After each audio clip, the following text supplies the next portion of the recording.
وہ بھی جناب آ گیا. وہ شیر ہیں, دیکھ لیجیے. اسد کا معنی ہوتا ہے شیر. دیکھیے شیر سب کے بیچ میں بیٹھے مگر کوئی بھاگ نہیں رہا ہے. مطلب یہ ہے کہ ہم شیر اور کسی سے نہیں ڈرتے ہیں.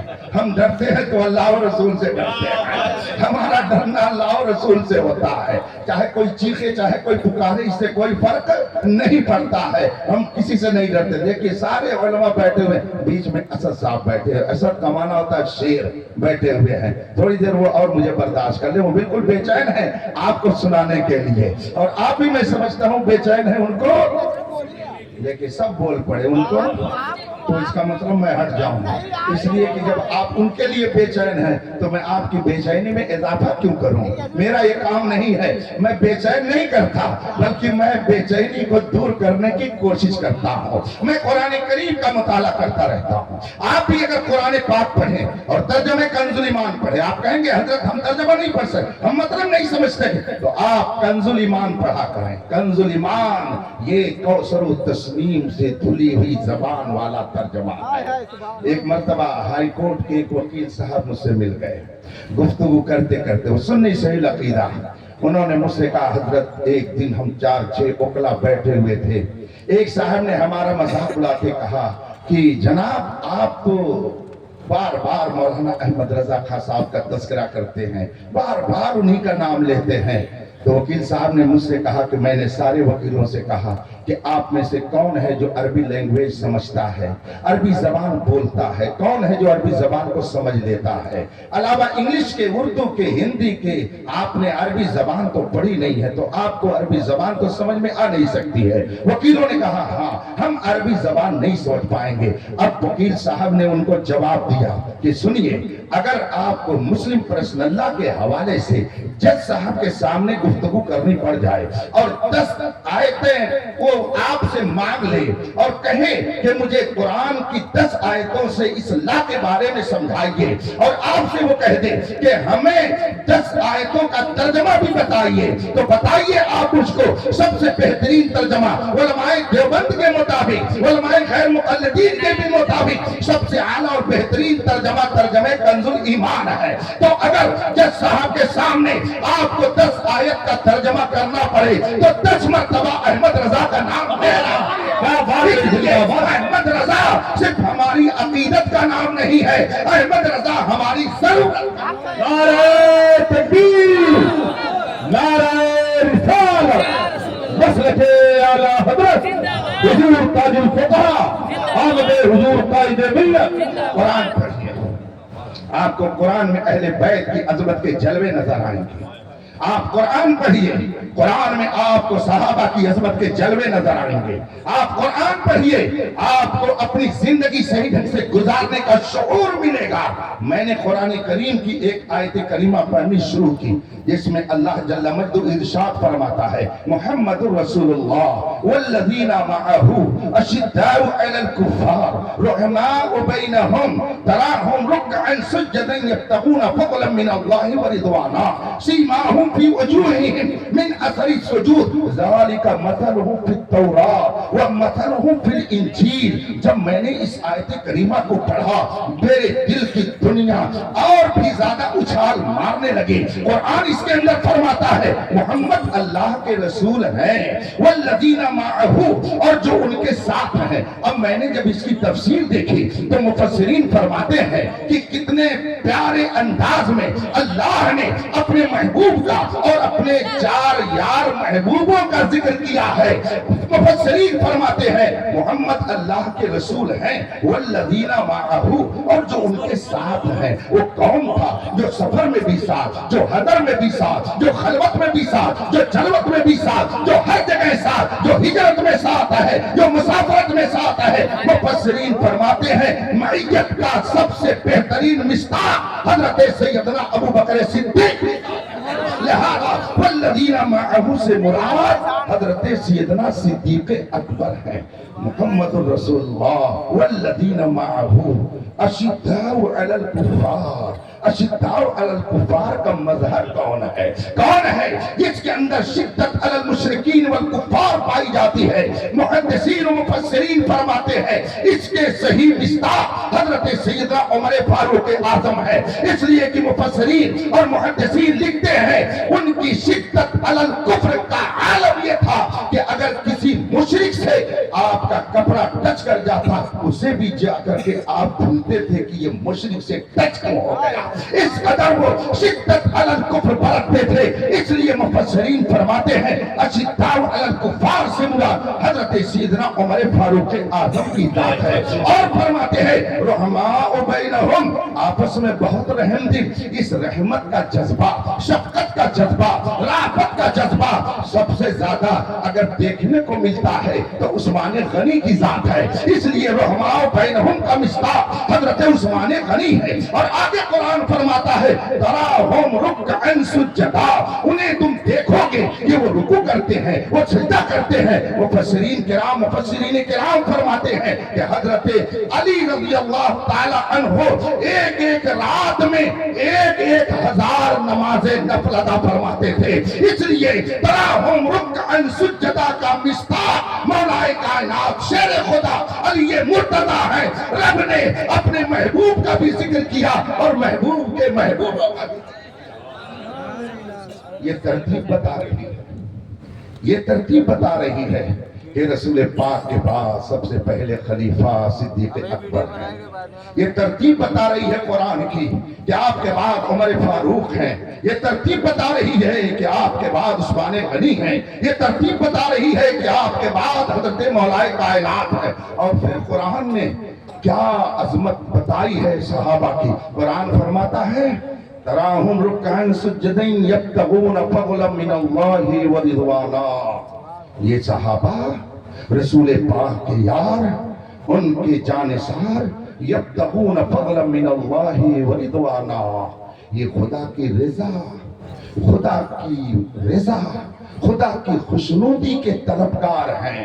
یہ آیت کریمہ بتا رہی ہے کہ رسول پاک کے صحابہ منافق نہیں ہیں بلکہ وہ مخلص ہیں، یبتغون فضلا من اللہ ورضوانا، وہ خدا کا فضل اور خدا کی رضا چاہتے ہیں۔ اور پھر آگے قرآن فرماتا ہے ذالک مثلہم فی التوراۃ، اے دنیا والو سنو، نبی کا ذکر تو توریت و انجیل میں ہے ہی ہے، ذالک مثلہم فی التوراۃ ومثلہم فی الانجیل، قرآن کہتا ہے نبی کے صحابہ کا بھی ذکر توریت میں ہے، انجیل میں ہے، ان کے ذکر سے بھی توریت اور انجیل کے اوراق جگمگا رہے ہیں۔ اس لیے جس طرح سے صحابہ کا احترام، جس طریقے سے رسول پاک سے محبت ضروری، رسول پاک کے صحابہ اور اہل بیت سے محبت بھی ضروری۔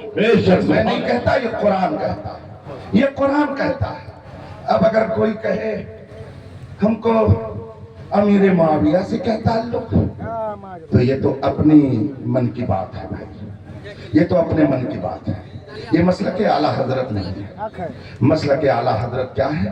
اعلیٰ حضرت کا شاندار جملہ ہے، بہت شاندار جملہ ہے، بالکل حقائق سے پر جملہ ہے۔ اعلیٰ حضرت فرماتے ہیں وہ سارے معاملات جو ہوئے حق بدست حیدر کرار، مگر معاویہ بھی ہمارے سردار۔ یہ لفظ ہمارے بتا رہا ہے کہ رشتہ ہے، یہ لفظ ہمارے بتا رہا ہے کہ وہ غیر نہیں ہے، وہ ہمارے ہیں، اور وہ بھی ایسا نہیں کہ وہ معمولی شخص ہیں بلکہ اعلیٰ حضرت فرماتے ہمارے سردار۔ اس کا مطلب ہے حضرت معاویہ رضی اللہ تعالی عنہ کی اگر کوئی مذمت کرتا ہے وہ سب کچھ ہو سکتا ہے مگر مسلک اعلیٰ حضرت پر وہ ہرگز نہیں۔ میں نہیں کہتا، یہ قرآن کہتا۔ آج کل کچھ لوگوں نے ایک اور وبا پھیلا رکھی۔ کبھی کبھی میں حضور تاج الشریعہ علی رحمت و رضوان کی بارگاہ میں جب رہتا تو کچھ جو باتیں ذہن میں آتی میں عرض کرتا۔ ایک موقع پر میں نے کہا حضور اس وقت فتنے تو بہت پھیل رہے ہیں مگر آپ کی نظر مبارک میں، آپ کی اندیش نظر میں، عقل میں، ذہن میں سب سے اہم فتنے کیا ہیں جن سے بچانا امت کو ضروری ہے؟ حضور تاج الشریعہ رضی اللہ تعالی عنہ نے ایک موقع پر ارشاد فرمایا کہ مولانا اس زمانے کے فتنوں میں میری نظر میں دو فتنہ بہت ہی اہم ہے۔ ایک ہے فتنہ صلح کلیت اور دوسرا ہے فتنہ رافضیت. ان دونوں فتنوں سے قوم کو بچانا بہت ضروری ہے. چنانچہ حضور تاج الشریعہ جہاں کہیں گئے, جس محفل میں گئے, آپ نے یہی پیغام دیا کہ زندگی یہ نہیں ہے کسی کے لیے, زندگی ہے نبی کی, نبی کے لیے. محمد مرتا ہے زندگی کے لیے, جینا مرنا ہے سب کچھ. مسلک اعلیٰ حضرت پہ قائم رہو, زندگی دی گئی ہے اسی کے لیے. کئی بار حضور تاج الشریعہ کے اس شعر پر غور کیا کہ نبی سے جو ہو بیگانہ, نبی سے جو ہو بیگانہ. میں نے اس شعر پہ غور کیا اور اس کی دلیل میں نے چاہی تو مجھے قرآن کریم میں کئی مقامات پر اس شعر کی دلیل مل گئی. چنانچہ میں نے جب سورہ تبت یدا کی تلاوت کی, اس میں فرمایا گیا تبت یدا ابی لہب, ابو لہب کے ہاتھ ٹوٹ جائیں, وہ تب اور ٹوٹ گیا. یہ قرآن کا. آج کل کچھ لوگ کہتے ہیں کہ کسی کو برا نہ کہو اور اصلاح معاشرہ کے لیے کانفرنس بھی کرتے ہیں. ظاہر سی بات ہے کہ جب معاشرے کی اصلاح کی بات ہوگی, برائیوں کا تذکرہ ہوگا, ان سے رکنے کے لیے لوگوں سے کہا جائے گا. ایسا ہو نہیں سکتا ہے کہ ہم معاشرے کی اصلاح کے لیے جلسہ کریں اور برائیوں کا ذکر نہ ہو اور برائیوں کی نشاندہی نہ ہو. شراب کا ذکر ہوگا, اس کی نشاندہی ہوگی, زناکاری کی نشاندہی ہوگی, ظلم و عدوان کی نشاندہی ہوگی. اسی طریقے سے جو بدعقیدگی پھیلائے, ایسے بدعقیدوں کی بدعقیدگی کی بھی نشاندہی کی جائے گی. اور اگر کوئی کہتا ہے کہ کسی کو برا نہ کہا جائے, اس کا مطلب ہے وہ معاشرے کی اصلاح نہیں چاہتا ہے بلکہ معاشرے کو بگاڑنا چاہتا ہے. حضرت آپ حضرات بیٹھے بھائی, بیٹھے.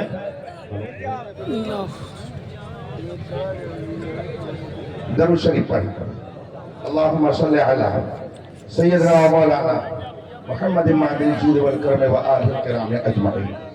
میں نے سورہ تبت یدا کی تلاوت کی اور اس کے معنی میں نے پڑھی, اس کا ترجمہ پڑھا, اس کے معنی پہ میں نے غور کیا اور اس کی تفسیر دیکھی تو اس میں فرمایا گیا کہ ابو لہب جس نے رسول پاک صلی اللہ علیہ وسلم کی شان میں گستاخانہ انداز اپنایا. آگے کیا راستہ خالی کر کے مولانا تھوڑا سا آگے جگہ رکھتے ہیں آنے جانے کے لیے. یہ آپ لوگ آگے کیوں کر رہے ہو؟ جہاں بیٹھے ہو وہیں رہو. آپ لوگ بیٹھے رہیں, بیٹھ جاؤ, آپ لوگ بیٹھو بھائی, بیٹھ جائیے. جو لوگ روڈ پر کھڑے ہیں ان سے گزارش ہے کہ راستہ خالی کر دیں, حضرت کی گاڑی آنے دیں. بہت زیادہ آگے نہ کیجیے, تھوڑا سا پیچھے ہی رکھیں, پیچھے رکھیں. ہاتھ وائر کی حادثہ ہو سکتا ہے. درود شریف پڑھ کریں اللہم صلی اللہ علیہ وسلم. اللہم صلی علی سیدنا و مولانا محمد معدن الجود والکرم منبع العلم والحلم والحکم والکرام اجمعین. نعرہ تکبیر, نعرہ رسالت, مسلک اعلی حضرت. مرشد مرشد مرشد مرشد مرشد مرشد مرشد مرشد مرشد مرشد مرشد مرشد مرشد مرشد مرشد مرشد اختر اختر اختر اختر اختر اختر اختر اختر اسجد اسجد اسجد اسجد اسجد اسجد اسجد اسجد عيني بنا مرشد مرشد وجهاد سبلازي ماني بنا مرشد مرشد وجهاد سبلازي صدق جواب وجهاد صدق جواب وجهاد وجهاد ميرانا للباري.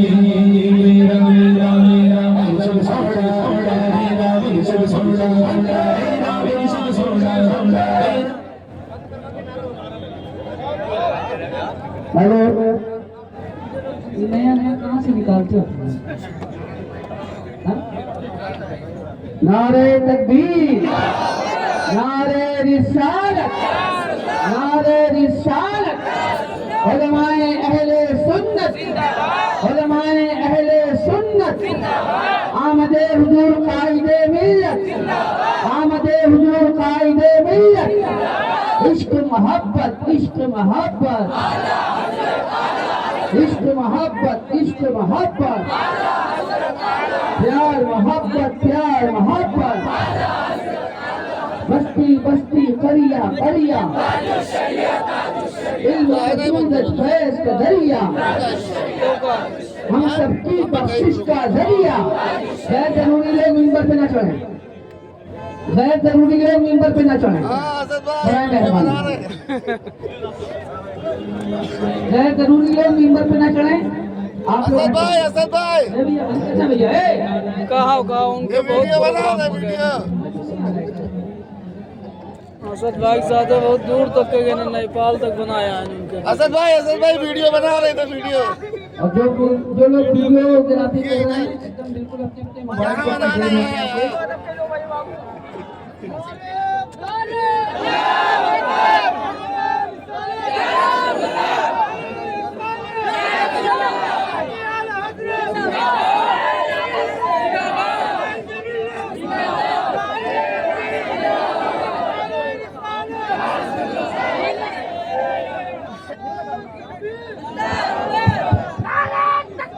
نعرہ تکبیر، نعرہ رسالت، مسلک اعلیٰ حضرت جانشین حضور تاج الشریعہ شہزادہ حضور تاج الشریعہ حضور قائد ملت آمد حضور قائد ملت وہ آمد حضور مسیح ملت آمد حضور مسیح الامہ آمد حضور تاج الفقہا آمد حضور تاج الفقہا اگر فوٹوگرافی نہیں ہوگی حضرت یہیں سے واپس چلے جائیں یہ بنا رہے ہیں یہ اگر موبائل نہیں چلی جائیے حضرت اسٹیج پہ نہیں آئیں گے آپ اگر فوٹو نکال کر رہیے حضرت اسٹیج پہ نہیں آئیں گے یہیں سے ہم لوگ چلے جائیں گے